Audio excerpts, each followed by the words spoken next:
Wake up your mind. Oh, there we go. Oink, oink. Smart little bites that brighten your way.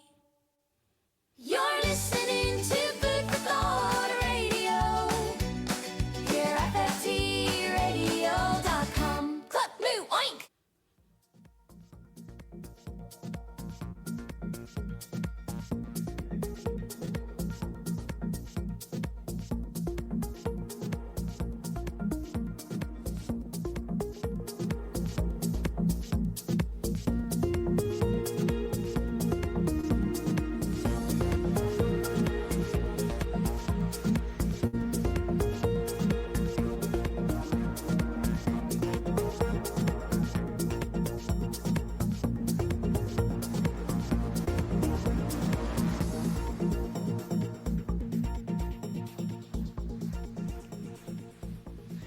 Good evening and welcome to Food for Thought Radio. I'm your host, Gary Glendale, and I'm with producer Paul, and we'll be talking about the Farmers and Finance segment, as we always do every week, and every week has been a blast so far. Would you agree, producer Paul? I feel quite blasted, if that's what you mean right now. I'm frazzled, actually. Yeah, it's been a blast, mate. Excellent. Well, let's blow it out the park again, whatever we're going to do. Yeah, it has. Absolutely. Well, so this week, what I have on my mind is actually a video that I saw with Isaac Cappy. Are you familiar with that gentleman who unfortunately Yes, I am. away? Isaac Cappy is the man who is no more. He got capped, didn't he? And he was spilling his guts about paedophile rings in Hollywood, isn't that? That's something right. like that? And then Yep. somehow ended up jumping off a bridge. Yeah. Well, we've all Allegedly. done it, haven't we? We've all jumped off a bridge. Yeah. No, we haven't, actually. No, he was quite brave to do that.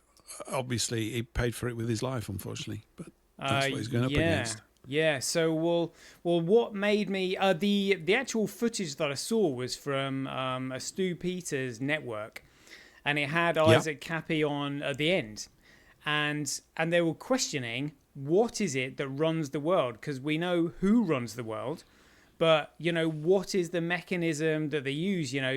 They were saying, does it run on money? Does it run on currency? Does it run on drugs? Blah blah blah blah blah.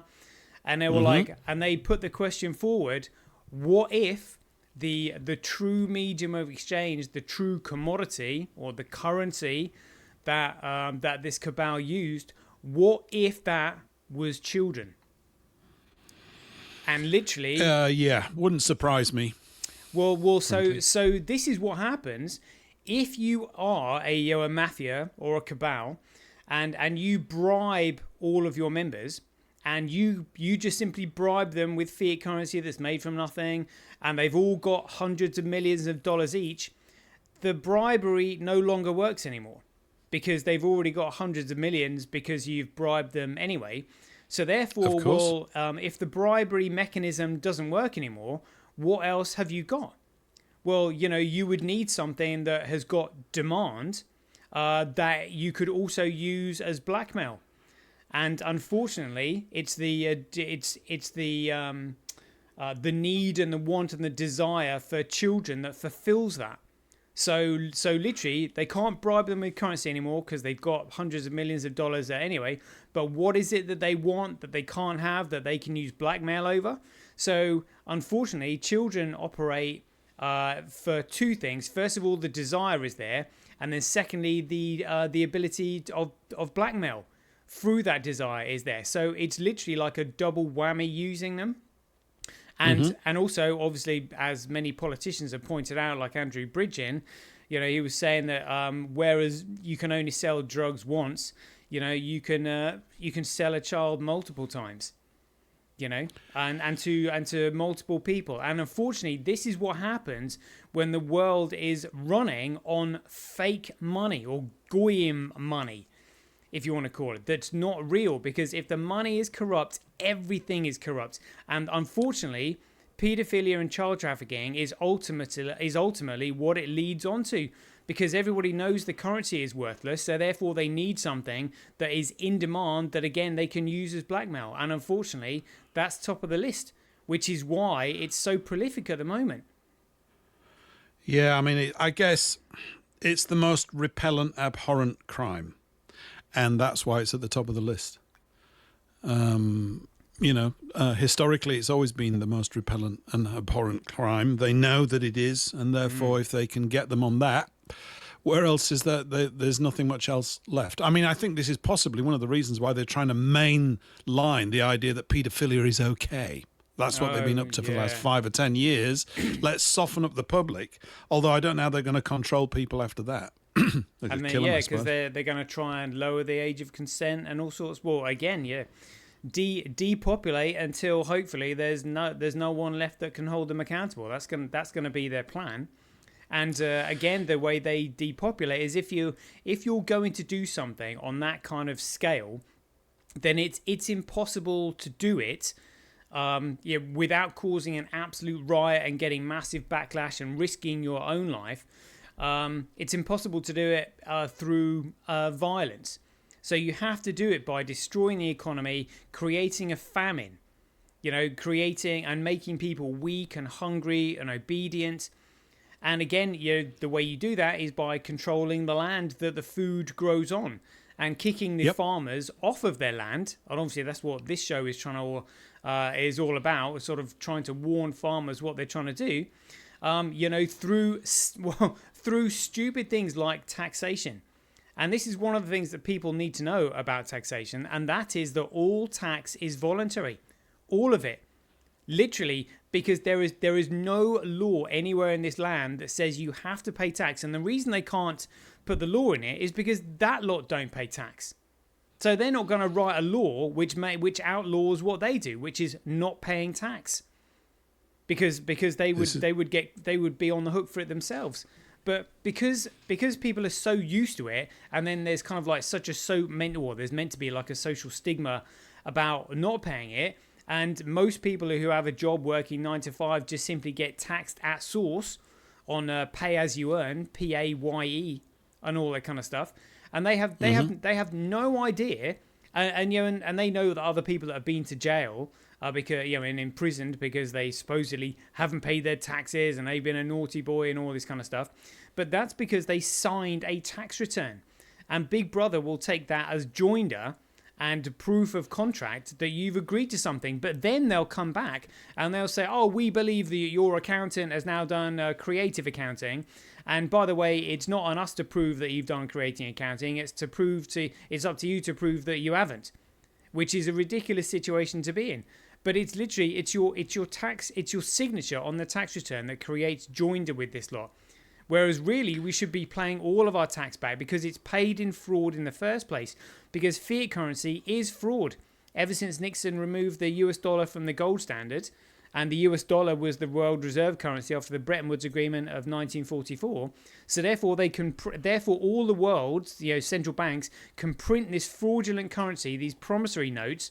And as we know from SEC versus W.J. Howico in 1946, you can't securitize a promise, which means you can't make a financial instrument out of a promise. Because a promise is not a contract. A promise, therefore, can't be enforced. A promise, therefore, has no value, which means you can't securitize a promise. But this lot just simply print promissory notes from nothing and call them pounds, even though they've got nothing to do with weights anymore whatsoever. And they can print an unlimited amount of this stuff. And also, did you know, they cannot contact us as the living men or the chief executive sovereign king, as they would know us by. They can only communicate with our dead corporate entities under the C.I.A. Act of 1666, which has billions of dollars of our own C.I.A. trust in it, which is meant to pay for everything. So therefore, we are not meant to pay anything at all. Nothing. And unfortunately, it's getting this message across to people, and particularly the farmers, because the farmers, literally everything, personally should be paid by their own C.I.A. trust as well, which is held in trust by the Treasury. So literally, the scam that they've got going on over us at the moment is just massive, and the only way out of it is to revert back to a true money. What do you think on that? Yeah, you're spot on. I mean, the only way out of it is to revert to a true money. The challenge, of course, is the absolute tidal wave of communication that we're going to have to make, or the laser beam communication that we have to make. It's knowing how to communicate. I don't mean in terms of the content. Content's known. Okay, it's not widely known, but it's known sufficiently by a relatively small group of people who do understand the core issue of the at stake. And there are good economists out there as well. There are good ones who see this, who've come and go, hang on, just a minute, like, Werner. And people like that, he's not alone in this. There's Michael Hudson over in the States. They basically come out with it. But we are never given enough coverage. These voices will never be given enough coverage, which is why, I suppose, in my own thinking, I always keep coming, even though it seems a bit lame, I'm going, look, there's no shortage of truth knowers. There isn't. We don't need many, because when people hear the truth or have it put to them in a clean way, they get it. A lot of people will get it. It takes a bit of time. You've got to be determined as well, particularly around all the sort of linguistic gobbledygook that infests this arena. I mean, it's been designed that way, They come up with instruments, derivatives, and all this stuff, and you've got to take it seriously. But it's just another variation of a scam. Do you remember, it's a new paint job. It's a new paint job. That's all it is. Do you remember during the 2008 financial crisis, a lot of the news broadcasters were trying to get university professors and economists on the show to tell them what a derivative was, or a CDO, one of their collateralized debt obligation. I can't remember what the other one was that they were saying. Oh, you know what? I think it might have been a derivative. What is a derivative? And literally none of them could tell them. They're like, oh, well, so what actually is a derivative? How does it work? Blah blah blah blah blah. And literally, one of the reasons they can't explain it is because if they were to explain it, they would find out that it's complete fraud. And therefore, they don't want to expose the fraud. And also, not only do they not want to expose the fraud, those people who created the fraud that then tell these university professors what it is in a way that's too complicated for even them to understand. That's why even they can't explain it. But literally every single fraud, when you uncover it, you see it for what it is so simple. It's so simple. And it is. I mean, it's just we've got super sophisticated levels of deception. I heard the other day, I don't know if you know this. I mean, I can't back it up because I've got nothing to cite as I say it. But Larry Fink, I heard, the guy who heads up BlackRock, such a great name. Yeah. Apparently, he's the guy that created derivatives. It's him. Would it surprise you if it were? It wouldn't surprise me. I mean, it's just more hocus pocus. I suspect that it was probably somebody else behind the scenes that told him, you are going to have to take claim for this. Now, look here, Larry. You're going to be the chap that gets in front of the microphone and tells everybody, Larry. Is that okay? Yeah, exactly. No, I don't want to do it. Well, it will be okay, Larry. Open that envelope and read what we put in it. Oh, I'll do it now. Yeah. Yes, whatever. He would have taken the claim for it, but I very much doubt that he actually created it. You've sparked something else off in my head when you spoke there as well, and I can't cite the article. I think it might have been on Armstrong Economics. Oh, I did a show all about this, and I'm going to have to go through all of them to do with 2008 and long-term capital management, that whole situation. This is to do with, you just mentioned this SKV trusts and these large sums of money. Yeah. Right. And of course, it's dubious. We've seen tons of stuff like this. QAnon, there's this huge amount of money. You've got it in your trust. You're going to get it. And maybe some people have got it and maybe not. I also think that when that stuff is being talked about, it kind of elicits the wrong response in people. It's completely understandable. But the response that you get is, what? I've got loads of money. We're all going to have loads of money. And I pointed out to me, I said, look, if everybody has £500 million, how much do you think a gallon of petrol is going to cost? It doesn't work like that. People don't think. They just think, as long as I get loads, of course. But what that full sentence is, as long as I get loads before everybody else gets any, then I can buy the stuff up before the price goes up. And that's how it works now, isn't it? It's trickled down, they say. We'll will put the money at the top. By the time it gets to you, it's reduced in purchasing power because there's so much has been spent and consumed the goods and services available. And that's similar in a way, you know, to this Q thing that you've mentioned with regards to the 7 transactions per second on Bitcoin. If you're in the back of the queue, mate, it's worth note. There's no point standing there. You might as well leave now. But I've got all this money. You won't have by the time they change it. You're going to have nout. But I think it was Armstrong Economics. It was about a couple of guys. I've got to dig this up now. You've really rattled my head, and I can't put my finger on it in my brain. This is not long ago. I think we talked about this within the last year. Brilliant story about this stuff. There were 2 guys that were up on court cases, one in Texas, I think, and one in Los Angeles. And they were before a judge, and it was at one point during the proceedings, it was to do with this stuff, right? It was to do with bonds, issuing bonds. And the judge at one point said to this first defendant, he said, "I can't see you." And he said, well, Your Honor, I'm stood here right in front of you. He said, no. He said, "I can't see you." Yeah. In law, you're not present. And he was smiling at him. He said, "I completely understand," because the judge knew what was going on, but the judges are hamstrung as well. Yeah. And what they were doing is they were seeking to issue bonds to pay off debts out of their own personal accounts. Okay? That's how it started off. This was about 2004. I've got to get the whole story now, and I don't have it in front of me on the screen. Bugger. But I'll do the best I can, right? Yeah. And so, but the other guy carried on with this for another couple of years in this court in Los Angeles. And the first guy, who went under the name of Marine, that was his handle for this interview, I think he was called Marine, said, "I got a phone call from a colleague of us both who called me up and said, 'Hey, you've got to talk to Brian,' or whatever his name is." And he said, "Why?" He said, "He's going ahead with something crazy, man. He's going to get himself killed." So he got in touch with him, and him and his son had created these bonds in their own name with their trust accounts there were 80 bonds that they'd issued, each one at $10 billion. $800 billion, right? And they went through. It's an amazing story, right? And they had to go up to the Treasury building in Washington. And they go there and they meet a guy.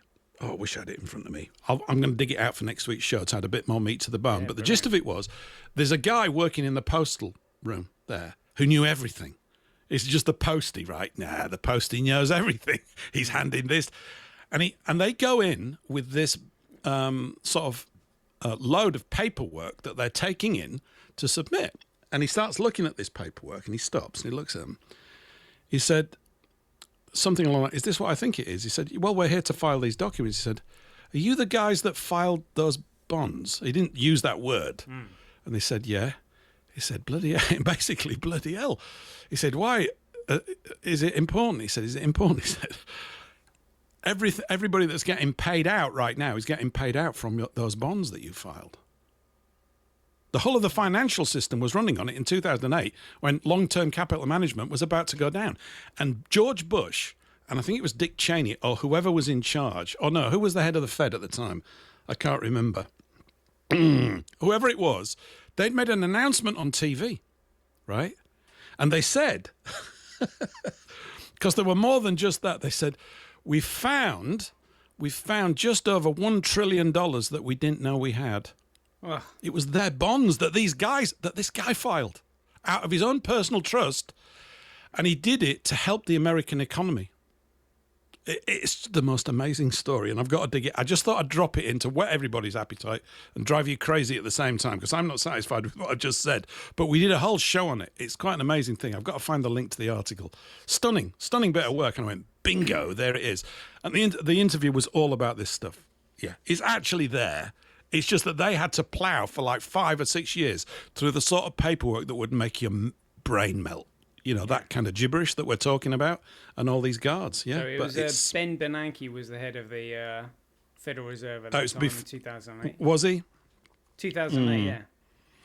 Yeah, well, they're always saying things like, you've sent a few clips over. I've got loads of these sorts of things. Hey, we don't need to. It's like what Michael Hudson was saying. America don't have to worry about it. They just print the money. Well, currency. The currency. Yeah, but you use the word money, but we just print it up. We're never in debt because we just pay ourselves. Yeah. Of course, that's a right that they've abrogated from us. We can do that to ourselves too. In fact, with BSV, that's exactly what you're doing. Really? Well, BSV is actually a commodity, a digital commodity, and it's money has to be a commodity because a commodity is the only thing in economics that has common value. So therefore, if you're using something of common value, that thing of common value can be used to exchange for other people's unique goods and services that they produce that you therefore desire. Yep. And you can maybe swap for other useful commodities if you want, but it's the use of money.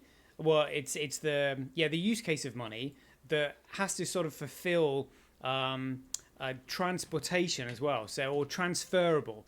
It has to be easily transferable. Non-corrosive. All these things, so it can't just simply disappear.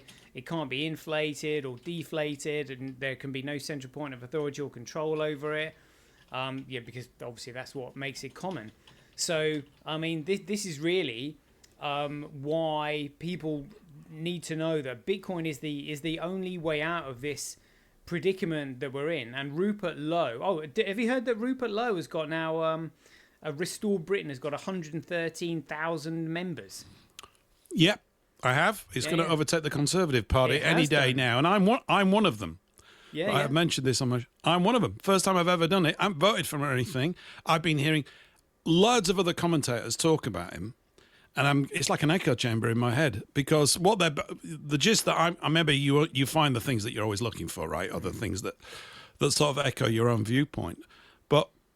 People say, well, he won't be able to solve anything. I said, well, first of all, you don't know that, although I tend to agree with you. However, he's the least wrong, and by such a margin that he's de facto the only person that stood anywhere near being in the right.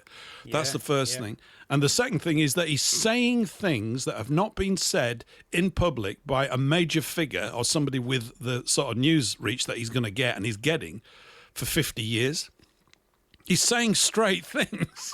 Yeah. And everybody's saying, at least he's saying that. And maybe as we've discussed here, this means that in the pub, which is the place, in the pub, I'm using it as a metaphor, but in these conversations, people are beginning to use different sentences coming out of their mouths because they've heard them coming out of his mouth. This is how it works. It's really simple stuff. If you don't hear the core accurate idea about what needs to be done, most people will never ever figure it out or think it.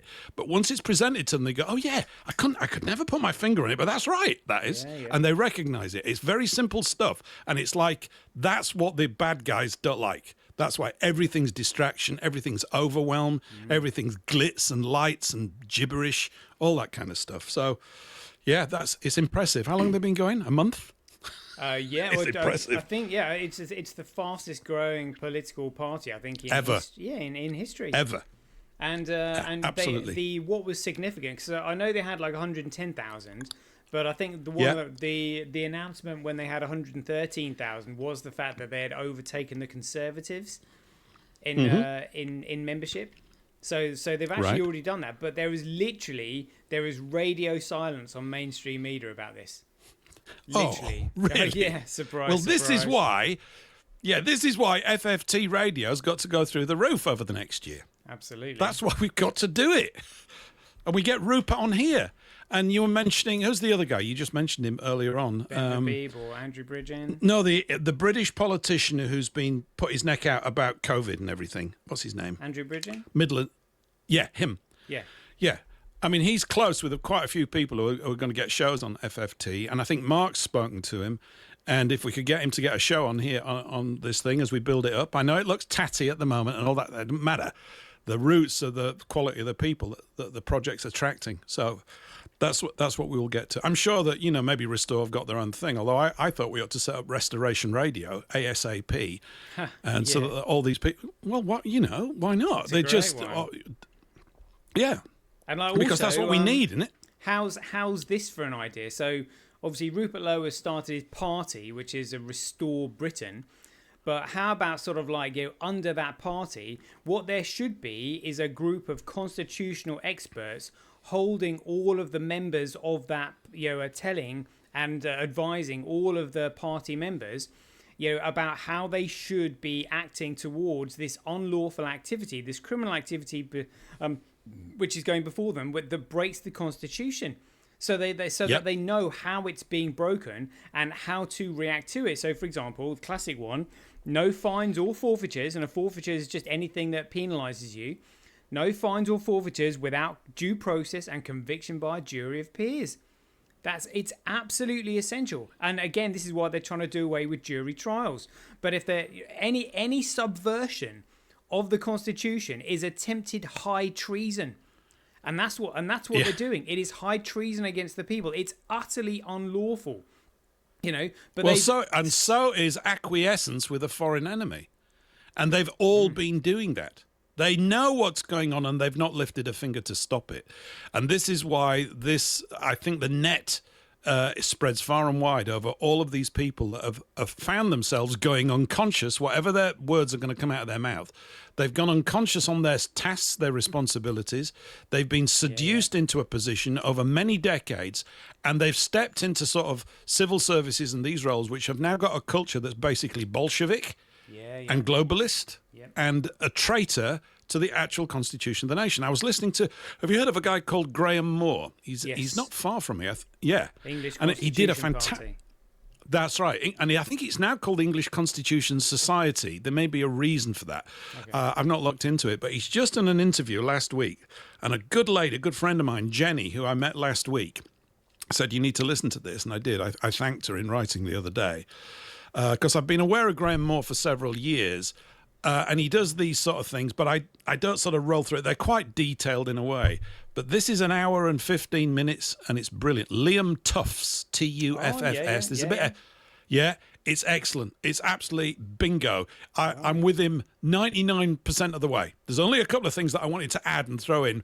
All of the stuff he talks about is spot on. He's got some brilliant observations, and his pitch, and it's not just his, but the pitch is, given that we get off our arses and make use of the Constitution, we've got every single tool right now to actually restore this nation. Every single one exists because our forefathers sweated blood to actually achieve this, and it's all still sat there. And the fact that the people on the other side are ignorant of it, ignorance is no defense against the law, and we've got it. And it's all based on scriptural precedent, and it's accurate, and it works, and it's what made this country strong over 300 or 400 years, in spite of the fact that we're being plundered by the bankers over that period as well, and being forced into a British empire, and none of us are British. We're either English or Scots or Welsh or whatever. These things are really important, and they're very exciting. I mean, I am. You could tell. I'm going, it's all there. I knew all the tools were there. Someone's got to prep the toolkit and go, this is how you use this is how you use that. Now pick it up and use it. We're getting there. It's coming. The main thing is people need to know that they are the chief executor, sovereign king. They are not the Mr. or Mrs. They're not the straw man. They're not this maritime corporate fiction that they're trying to put us in. In their like treasonous jurisdictions. That's literally it. When you actually specifically state, I am the chief executive, sovereign king, they have got no right to even communicate with you at all. In the way that nobody speaks to the Queen before she speaks to them. She speaks to them first, and then the conversation follows if she wants to continue it. You never sort of interrupt the Queen, as it were. Well, that's exactly how it should be with us. Literally, people, we are the chief executive. We are the sovereign king. The God is within us. He is the Holy Spirit. We are the temple vessel of this. And they, as in the government and parliament, they are public servants. That is it. And even police, they are public servants. They are literally beneath us. And the police are literally, they have no more rights than we do. Literally, the powers of arrest, on common law, literally, which is, act in honour, do no harm, cause no injury or loss. That's it. Is there a victim? If there's no victim, there's crime. If there's no claimant, there's no claim. If there's no contract, there's no obligation. That is it. That's literally it. all the legislations, acts and statutes only apply to the government, and parliament. And that's because legislation just simply legislates, which means how they're going to treat a particular situation or a circumstance if it pops up. So it's just literally, what priority is this circumstance or situation going to have? That's all it is. An act is literally how they're going to act towards something if a situation or a scenario occurs. So how they're going to occurs, how they're going to actually behave towards it. And statutes are the laws that they hold themselves accountable for, that they can actually suffer a fine or forfeiture if they break themselves. But they do not apply to us. The only reason they tell us about the new legislation, acts and statutes is because we're expected to know how they are going to regulate themselves, so that we have expectations of them. That's literally it. That's literally it. And so all this subversion that they've done, like putting people's cars into the DVLA, which is a trust, so therefore you are just simply the registered keeper. And if you're the registered keeper and you're not the owner, that means that the owner has the right to come along and pick up and crush it. If they say that, you haven't paid this fine or forfeiture or whatever, that's going to be totally unlawful anyway. But the fact is, you're not the owner. You're the registered keeper. And it's the same with anything that you register with them, including your children, and your property and land and all this kind of stuff. So this is where we literally need to start developing our own systems. And the only place that our systems can actually be recorded on is the Bitcoin ledger. That's literally it. So I'm very curious to find out, how was your meeting last Wednesday with your buddies when you were explaining Bitcoin to them? Did they get it? Yeah, well, I don't know if they really got it. I just know that they want to get some. Which is really the key pitch, right? Yeah, brilliant. So I've got a provisional order in for £1,000 worth. It's not for me, of course. Yeah. Someone said, we'll have £1,000. I said, great, let's get going. So I'm still in I've just been busy, but we'll get that sorted out. The next one's in a couple of weeks' time. Fantastic. But yeah, it's just, it's what you said a few weeks ago. There's loads and loads of things that people like you, and in part people like me, and many, many others like the FM Farmer and all these people that are connected to this project can say, and it's detailed. And for the layman, one has to continually remind yourself, if you're in the communicator position, they're not going to get it all in one go, just like I didn't, just like nobody does. Like I said, if we go along to a particle physics conference, we're going to be not much use to anybody. It's going to be tricky. And that's what it's like. It's not that people can't get this, it's that they need a little time. And I know we're all anxious that we say, well, we don't have enough of it. But going back to what you were saying as well about what I was thinking when you were just talking then was, we've got all these tools. It's just that they've been covered in mothballs and put in dust, a bit like these archives of the true history of the nation and of the earth and all these things. Oh, you don't need to go down there and look at that. But I want to go down there and look at that. Or a troublemaker, right? That's kind of the attitude. Troublemaker, right? No, just it's not trouble. It's just I prefer the truth and I need to do it. Sorry. Sorry if it's upsetting you, but I don't care if it's upsetting you, because we're going to find this out. It's like a bicycle. We put it aside and we're reintroducing people to starting using the bike again. And you've just got to get on it and start using it. And the first day you might only be able to go 50 yards. It doesn't matter. Keep at it and it's going to build up. And there are many other people sort of getting on this knowledge bicycle. It's a terrible analogy, isn't it? But you get the idea. It is happening. It's really happening. And people are learning more and more, with a sort of an exponential curve with this stuff. It's extremely stimulating because I think their instincts are right. I've known we've got all the tools. We've got more of those tools here in these islands than just about any other group of people on the face of the earth. Yeah, absolutely. Because so much of it has come from, we're in an exceptional position, and that's why we're kind of placated and dumbed down and just go and watch EastEnders on TV. No, don't do that. Stop all that. It's very, very silly. We've got something much more dynamically attractive, far more dramatic. It blows that stuff out of the water when you find out what you're genuinely involved in, so yeah, we're enrolling people in the play. That's what we're doing. Yeah, I mean, literally it can't come soon enough. A very, very popular BSV exchange had to suspend their wallet the other day. They said it was down to wallet maintenance. And that's because so many people were buying BSV from the exchange and withdrawing it to their own non-custodial wallets. And what it had done is it had caught the exchange by surprise, because it had basically depleted all of their liquidity, and people had basically found that what they were trading was paper, just like people are trading paper, gold, and silver. There's more paper, gold, and silver than there actually is real gold and silver in the world, and it was the same. It was the same with BSV. So they suddenly found, they were like, oh, hold on a minute, because all these people are actually now wanting to withdraw BSV from the wallet and put it into their non-custodial wallets to make sure it's genuine. Crikey, we haven't got it. So literally, they had to close the wallet, and this is one of the most popular exchanges. And this shows that there is a supply squeeze coming very soon. Can you explain to me in layman's terms the difference between a custodial wallet, I assume there must be such a thing, and a non-custodial wallet? What is the difference? Absolutely. So a custodial wallet is where the wallet developers have custody of that wallet and the coins within it. So what they're saying is, we're the developers of this wallet. If you want to use this wallet, we still have custody of it. So in other words, it's a bit like a bank account. So you deposit your funds in the bank account, but the bank owns and controls your account, and they can shut it whenever they want, because they custody it. So what you want is a non-custodial wallet, where the wallet provider just says, this is the wallet. However, we are going to provide you with the 12-word seed phrase and the private key for this wallet, which means we don't control it.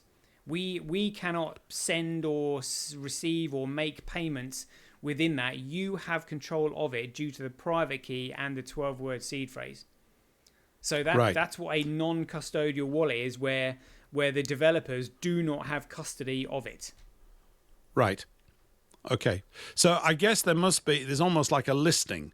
Custodial wallets down the left-hand column, non-custodial wallets down the right-hand column.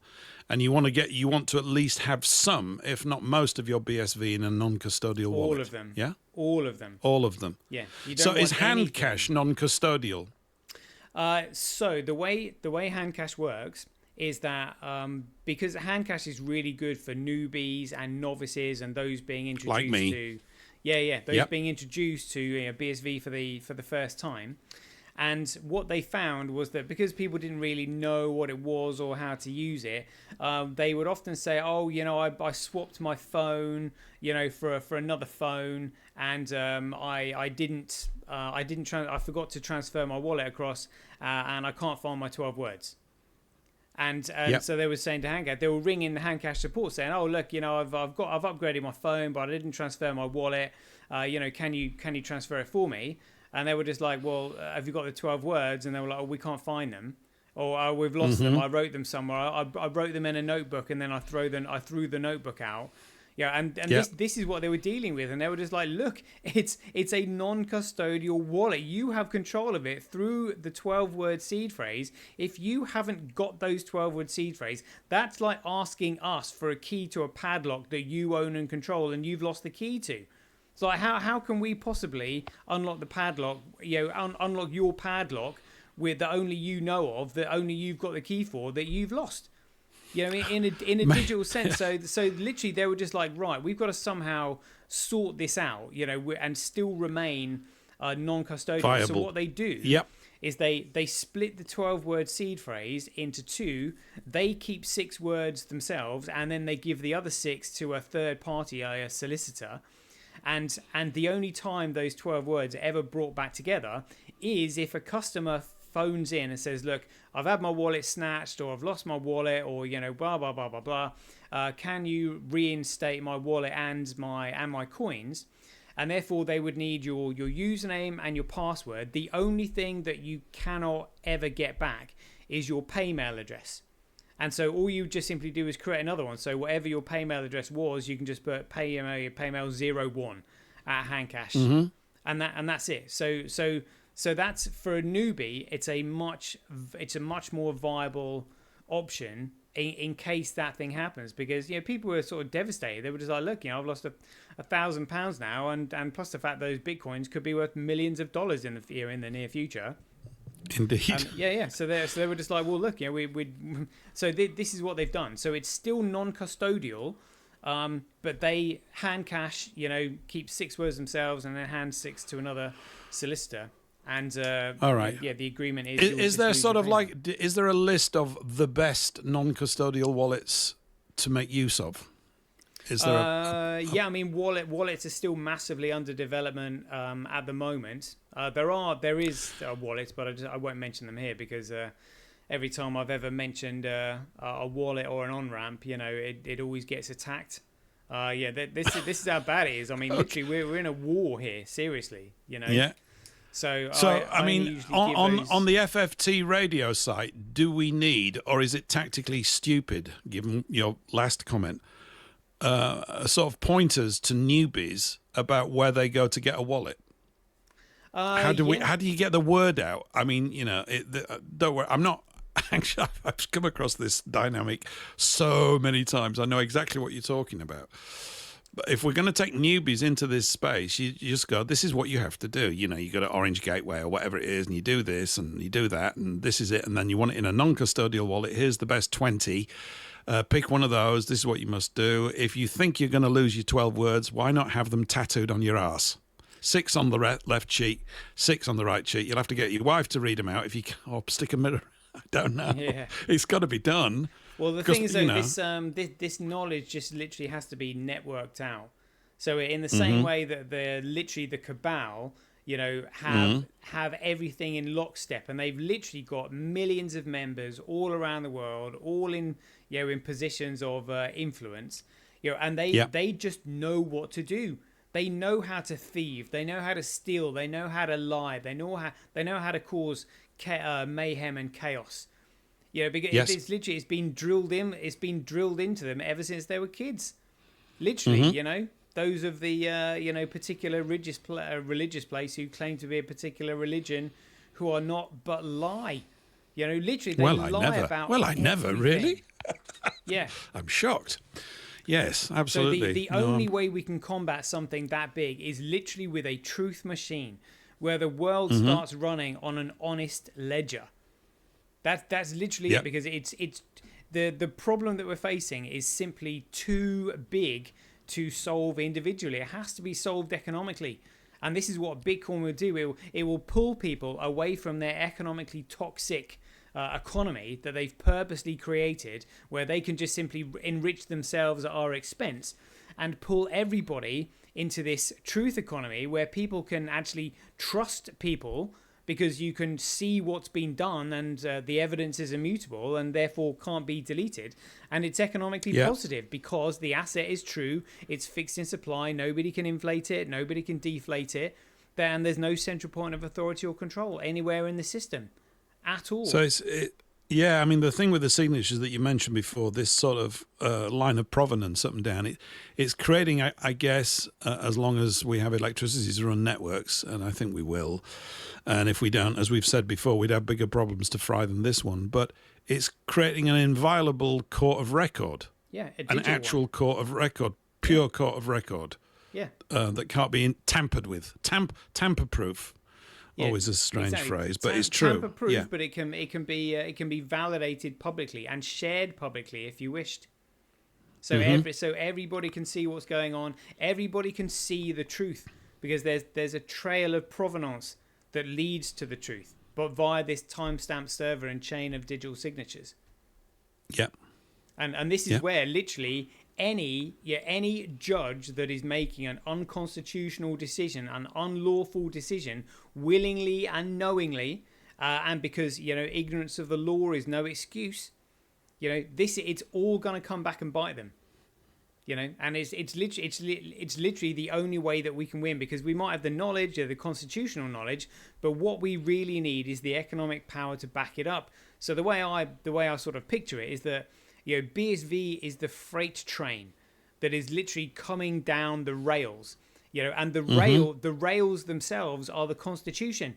So long as everybody knows the Constitution and people know right from wrong and they know the basics, no fines or forfeitures without conviction, no victim, no crime, no claimant, no claim, no contract, no obligation, and Ashby versus White, what's the Entick versus Carrington, no man may trespass without a license, no man may be bound without consent.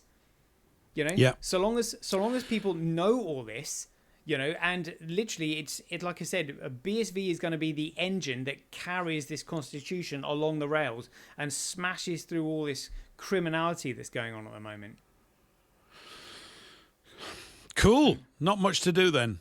A little job before tea time. Well, it's the only hope that we've got. But one of the things I would encourage people to do is, the reason I think they should get some is just purely to help out the farmers, because obviously food security is absolutely essential for the continuation of a sovereign nation, so that they don't become dependent on handouts from other countries and puppet masters.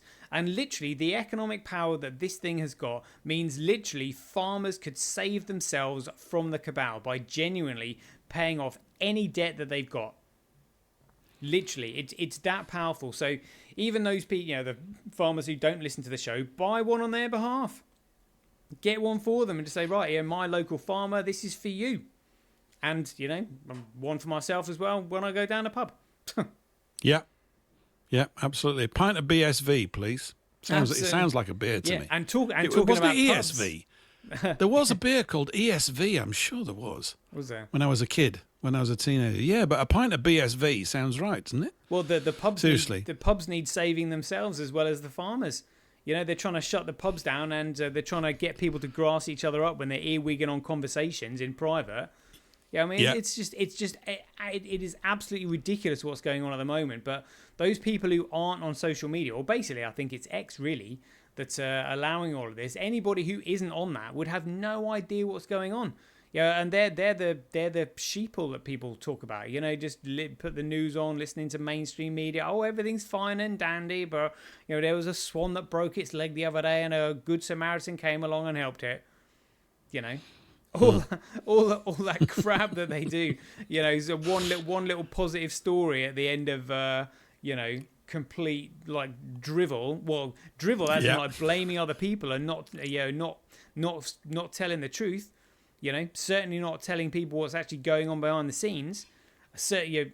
Financially, legally. I mean, literally, people getting locked up for social media posts. This is why they want rid of trial by jury, because there is no way in hell a jury would have found anybody like Lucy. Was it Lucy Connolly?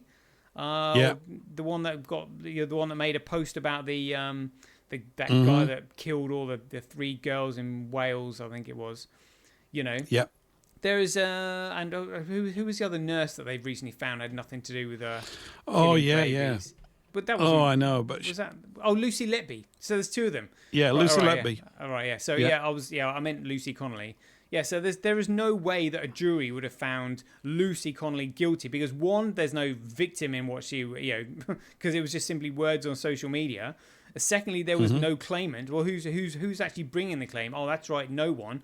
Where's the jury? So this is an administration process, is this? I mean, it's utterly unlawful what's going on.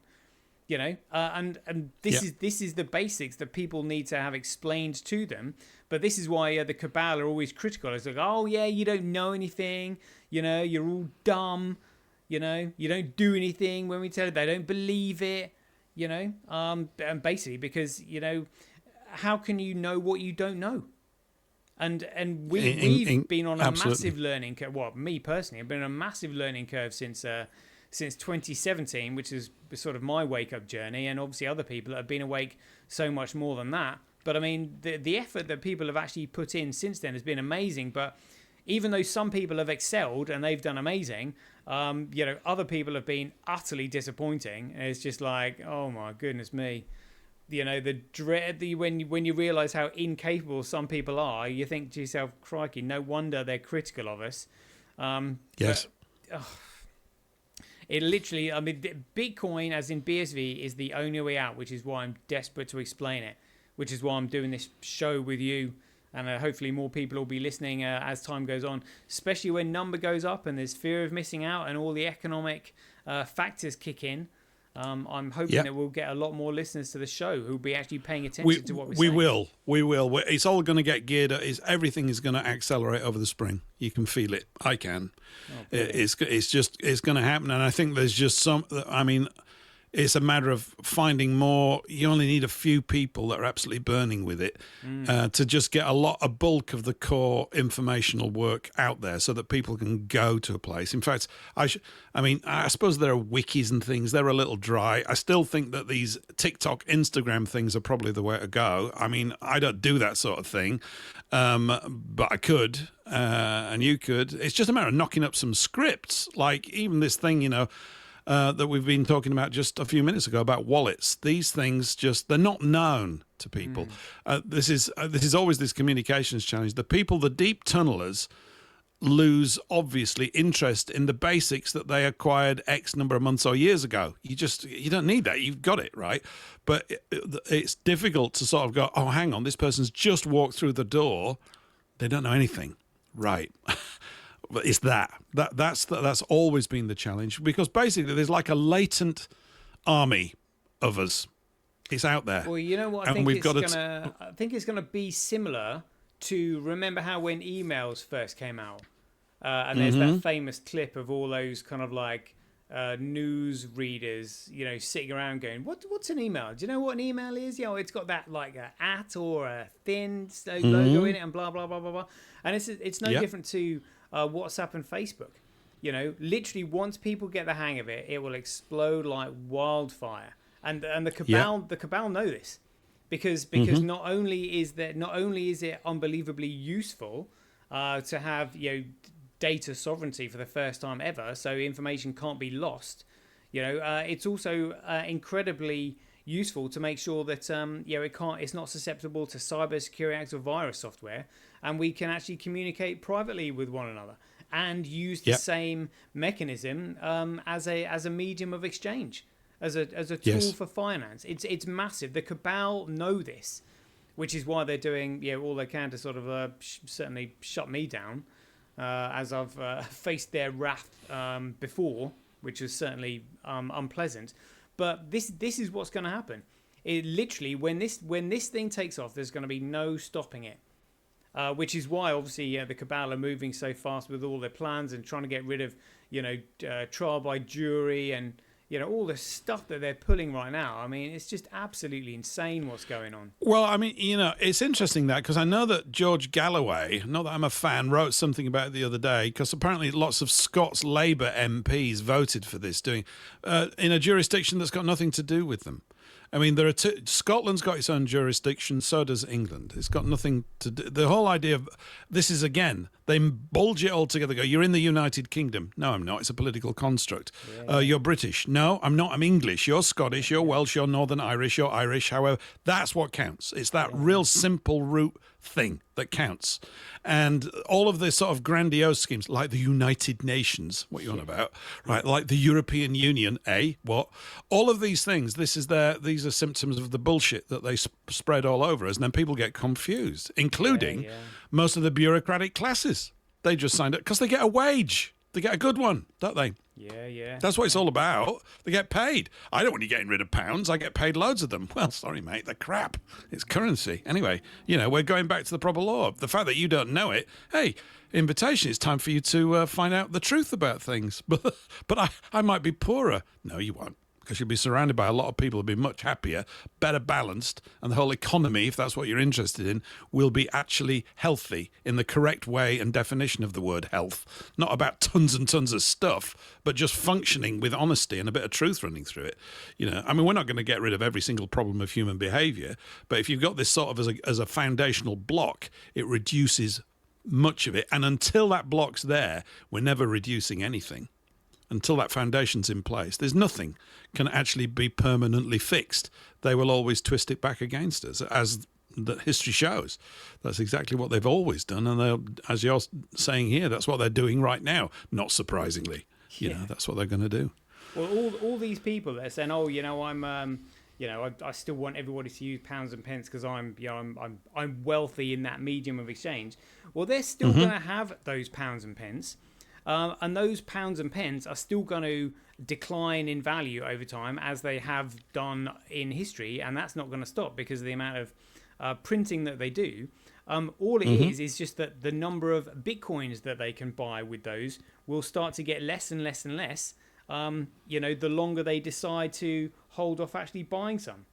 That's literally all it is. It just simply devalues against Bitcoin, which is BSV, and that's why I'm saying all the smart people have to move first and get on board with this, because the supply is fixed. It has to be fixed because that's the only way to create something that's fair.